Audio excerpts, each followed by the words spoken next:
ரசூலுல்லாஹி ஸல்லல்லாஹு அலைஹி வஸல்லமுடைய வார்த்தை அது. ஆதமுடைய பிள்ளைகள் எல்லோரும் பாவம் செய்வார்கள், ஆனால் அதில் சிறந்தவர்கள் அல்லாஹுவை தௌபாவின் மூலமாக மீள்பவர்கள் என்று அல்லாஹுடைய தூதர் சொன்னார்கள். இந்த உலகத்தில் படைக்கப்பட்ட மனிதன் பாவம் செய்வான், படைத்த ரப்பு அதை மன்னிப்பான். இந்த சுழற்சி முறை உலகம் முடியும் வரை நடந்து கொண்டே இருக்கும். ஆனால் அல்லாஹ் பாவ மன்னிப்பை செய்வதில் இருந்து அல்லாஹ் ரப்புல் ஆலமீன் தேவையற்றவன். ஆனால் அல்லாஹ் அதை விரும்பி செய்கிறான். ரசூலுல்லாஹி ஸல்லல்லாஹு அலைஹி வஸல்லம் சொன்னார்கள், உலகத்தில் முதலாமவர் முதல் இறுதியான மனிதர் வரை எல்லோரும் அல்லாஹுவை வணங்கக்கூடிய நல்லவர்களாக மாறினாலும் பாவிகளாக மாறினாலும் அல்லாஹுடைய ஆட்சியில் அது எதையும் உயர்த்தப் போவதும் இல்லை, அல்லாஹுடைய ஆட்சியில் அது எதையும் குறைக்கப் போவதும் இல்லை.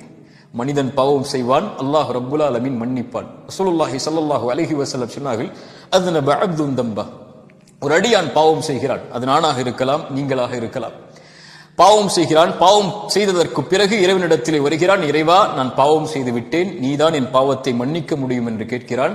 இறைவன் சொல்கிறான், நான் ஒருவன் தான் பாவங்களை மன்னிக்க தகுதியானவன் என்று இவன் என்னை அழைக்கிறான், நான் அந்த பாவத்தை மன்னிக்கிறேன்.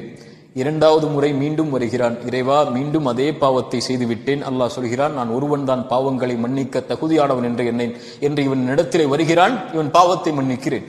மூன்றாவது முறையும் வருகிறான்.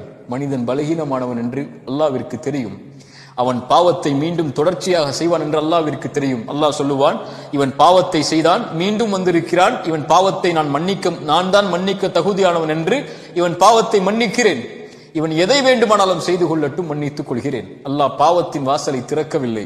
அல்லாஹ் சொல்ல வருவது, ரசூலுல்லாஹ் சொல்வதுடைய கருத்து, நீ எத்துணை முறை பாவம் செய்தாலும் நீ செல்ல வேண்டிய இடம் உன் ரப்பு மன்னிப்பானா? நீ செய்த பாவத்தை அல்லாஹ் மன்னிப்பான்.